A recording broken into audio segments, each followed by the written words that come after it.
सोरजिदा क्रिएटिभिटियाव बरायनानै लाग्रोनाय जालायबाय। दिनैहाय फार्स्ट टाइम लाइभ फैदों।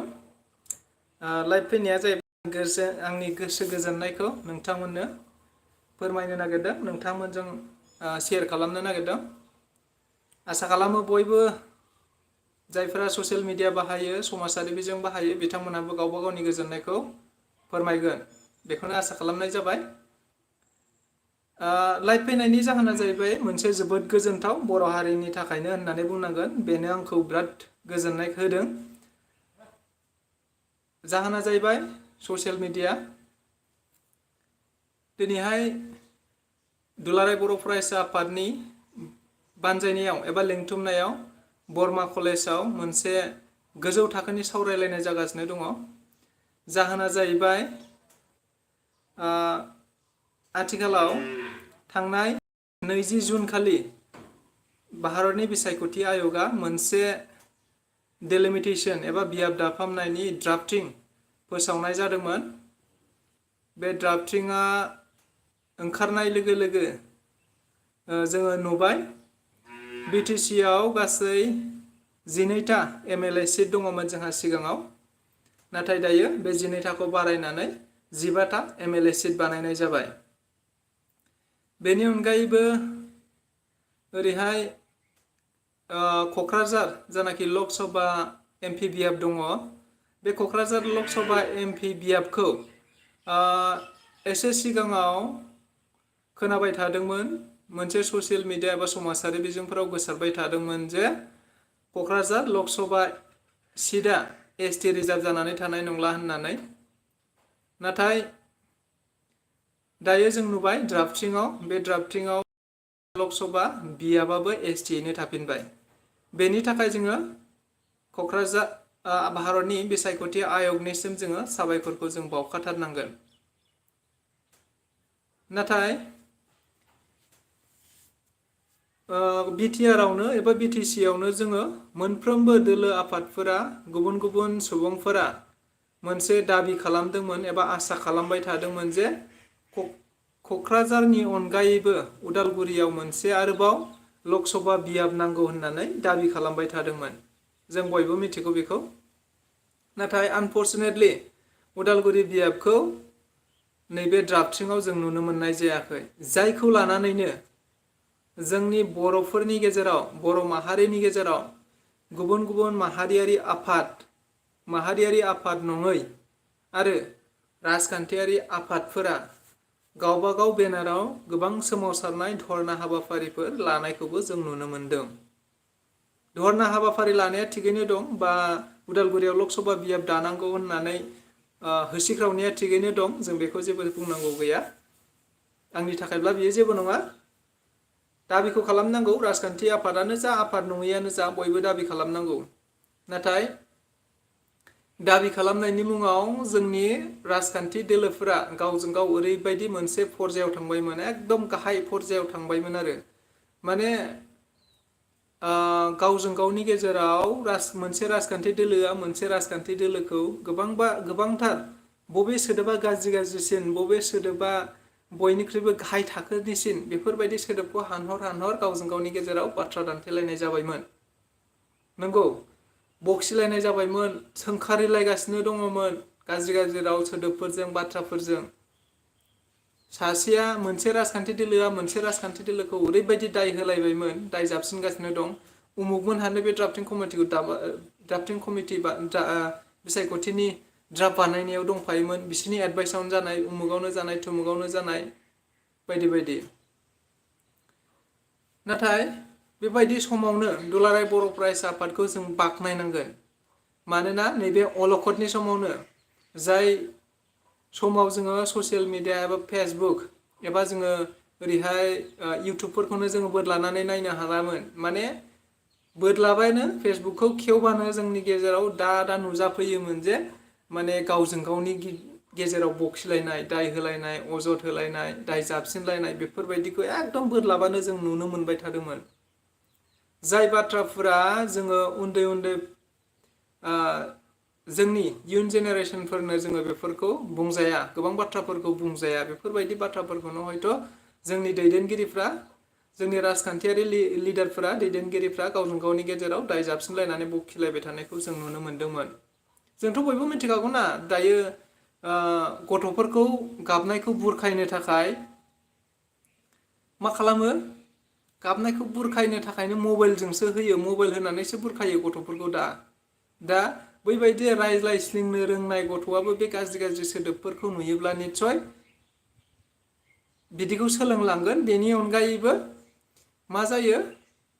निस्सय बै उन्दै फंबाय बिनानावमोनहाबो बा इयुन जेनेरेसननि उन्दै थार मानसिफ्राबो जोंनि दैदेनगिरिफोरनि सायाव मोनसे फोथायनाया जोबलांगोन। फोथायनाय नङा, दैदेनगिरिफ्राबो माथो नै इसिबां गाज्रि बाथ्रा बुङो, गावजों गाव बखिलायो मायो होननानै एकदम उन्दै मानसिफ्राबो बेखौ सोलोंबोगोनसो आरोखि। बेनि गेजेरजों जोंनि समाजासो निस्सय गाज्रि जागोन। नंगौ, बे समाव दुलाराय बर' फरायसा आफादखौ जोङो बाख्नायाबा थानो हानाय नङा। बेनिखायनो आङो आंनि गोजोननायखौ बेयाव फोरमायनाय जादों। नोंथांमोनाबो गावबागाव गोजोननाय मोनदोंब्ला फोरमाय। बयहाबो फोरमायनो हानायनि मोन्थाय दं। ससियेल मिडिया बयनिबो थाखाय, बयबो बाहायखायो हिसाबै बयहाबो गावबागाव गोजोननायखौ फोरमाय। आरो बेबायदि फोरमायलायबाय थानायखौ नुनानैनो आंबो दिनैहाय आंनि गोजोननायखौ फोरमायनो नागिरदों। मानो गोजोननायखौ फोरमायनो नागिरदों होनना बुङोब्ला दुलाराय बर' फरायसा आफादा नैबेबायदि गावजों गाव बखिलायबाय थानाय समावनो गेजेरनि जानानै गासिबो राजखान्थियारि आफाद नङै माहारियारि आफाद गासिखौबो खेबसेनो मोनसे फ्रेमाव मोनसे जायगायाव ज' लिंथुमनानै सावरायलायनायखौ जों नुनो मोन्दों। जायगाया जाहैबाय बरमा। जों बयबो नुबाय, समाजारि बिजोङाव नुबाय, गोबां निउस पर्टेलफ्राबो होगासिनो दङ आरो गोबां सुबुंफ्राबो गावबा गावनि गोजोननायखौ फेसबुकफोरनि गेजेरजों, इउटुबफोरनि गेजेरजों फोरमायलायबाय थानायखौबो जों नुनो मोनगासिनो दङ। नंगौ, बरमायाव बिथांमोना सावरायलायगासिनो दङ। जोंथ' बुंबाय थादों गुबुन दोलो आफादफोरा, राजखान्थि आफादफोरा धरना होदों। धरना होनायनि थांखिया बयनाबो एखेयानो जोबखा। नोंगौ, सोमावसारनायखौ गावबागाव बेनाराव, गावबागाव राजखान्थि बेनाराव बिथांमोनहा निस्सय सोमावसारदों आलादा आलादायै, नाथाय गासिनिबो थांखिया एखेयानो। मा थांखि होनना बुङोब्ला BTC आव मोन 15 MLA सिटनि जायगायाव 6थाखौल' ST खालामनाय जादों। सिगांनि बायदिनो लाखिनानै 6थाखौल' रिजार्भेसन खालामनाय जादों STनि। दा बेखौ बारायहोनाय मोनसे थांखिया। आरो गुबुन मोनसे थांखि जाहैबाय BTC आव आरोबाव मोनसे लकसभा बियाब नांगौ। बे जाहैबाय उदालगुरि लकसभा बियाब बिनानै आन्दलन खालामदों। गावबा गावनि गेजेराव, गावबा गाव राजखान्थि दोलोफोरनि गेजेराव बिथांमोनहा दाबि खालामदों। दा बेखौ लानानै गोबां दावराव दावसि जाबाय थादोंमोन। नंगौ, दुलाराय बर' फरायसा आफादा बेखौ गैया खालामनोनो दिनैहाय बयनिबो थांखिखौ मोनसेयानो होनना मिथिखाबाय नालाय, दायो समाजखौ गुबुन फारसेजों आवगायलांबाय थानायखौ नुनानै निसय दुलाराय बर' फरायसा आफादा बेखौ बयखौबो ज' लिंथुमनानै सावरायनांसिगोन, खौसेयैनो सावरायनांसिगोन होननानै बिथांमोनहा बे हाबाखौ मावदों। जायनि थाखाय दिनैहाय जों नुनो मोन्दों मोनसे फ्रेमाव, मोनसे पिक्साराव, फट'आव जोङो नुनो मोन्दों माने बेयावनो UPPL दङ, बेयावनो BPF दङ, बेयावनो गुबुन राजखान्थि आफादनि दैदेनगिरिफोराबो मोनसे फ्रेमावनो बयबो फैनानै सावरायलायदों।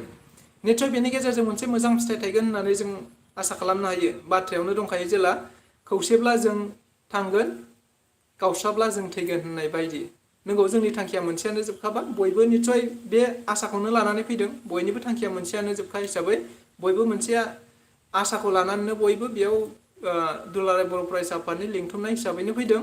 नंगौ, बेनि गेजेरजों दायो मोनसे मेसेज हरनो हागोन बिसायख'थि आयगनिसिम, भारतनि बिसायख'थि आयगनिसिम मोनसे मेसेज हरनो हागोन होननानै जोङो आसा खालामनो हायो। आरो बेबायदि खौसेयैनो जुदि मेसेज थाङोब्ला, राजखान्थि दोलो आफादफ्राबोदि खौसेयैनो गारांसेयैनो बाथ्रा बुंनो हायो, गारांसेयैनो मोनसे मेम'रेन्डाम हरनो हायो, बेबायदि हरनो हायोब्ला निस्सय जोंनि खामानिया जाफुंगोन। बेखौ लानानैनो जोबोद गोजोननाय मोन्दों गोसोखौ। आरो बेबायदि गोजोननाय मोननायखायनो आङो नैबे लाइभखौ फैनाय जादों आरोखि। फार्स्ट टाइम बेनो लाइभनि एक्सपिरियेन्स। स' नोंथांमोनहाबो गावबागाव गोजोनदोंब्ला फोरमाय, लिरनानैनो फोरमाय, बा खुगाजों बुंनानैनो फोरमाय, बा जिखुनु फोरमायो आरोखि। ससियेल मिडियानि गेजेरजों गावबा गावनि गोजोननायखौ फोरमाय आरो सापर्ट खालाम, जाहाथे उदालगुरियावबो मोनसे लकसभा बियाब मोनो आरो जोंबो राजखान्थियारि मोनथायनिफ्राय जों बन्चित जानाङा। बेनि थाखाय नोंथांमोनहाबो साफा बयबो नैबे सावरायनायजों जेबो राजखान्थि दोलो आफाद, जेबो माहारियारि आफाद, जेबो आफादाव थायाब्लाबो बेक्तिगत हिसाबै, गाव हिसाबै साफा नोंथांमोनहाबो नैबे सावरायनायखौ सापर्ट खालामोब्ला निस्सय बोलोआ आरो रासिनबावगोन बयनाबो। ससियेल मिडियानि गेजेरजों गोबां मानसिफोरानो जुदि बेखौ सापर्ट खालामनानै बाथ्रा बुंहरोब्ला निस्सय बै जायफोरा सावरायदों, जायफोरा दैदेनगिरि, बिथांमोनहाबो गोबां साहस मोनगोन खामानि मावनो। गतिके नोंथांमोनहाबो गावबागाव कमेन्टफोरखौ होलायनानै सावरायलाय। ससियेल मिडियायाव होयोब्ला मोजां जागोन होननानै आं आसा खालामदों। स' आंनि गोजोननाया बेनो, आं जोबोद गोजोननाय मोनदों दिनैहाय दुलाराय बर' फरायसा आफादनि हांख्रायनायाव जे गासिबो राजखान्थि दोलो आफादफोरा मोनसे फ्रेमाव फैनानै सावरायलायनो हादों आरो मोनसे थांखि लानो हादों। बेनि थाखाय जोबोद साबायखर बावनाय थाबाय दुलाराय बर' फरायसा आफादनिसिमबो। लोगोसे जायफोरा बे हाबाफारियाव बाहागो लाफैदों, गासिबो राजखान्थि दोलो नङै गासिबो आफाद, माहारियारि आफाद आरो साफ्रोमबो बेक्तिगत सुबुंफोरनिसिमबो आंनि गोसो गोरबोनि साबायखरखौ बावनाय जाबाय। स' गोजोननाय थाबाय।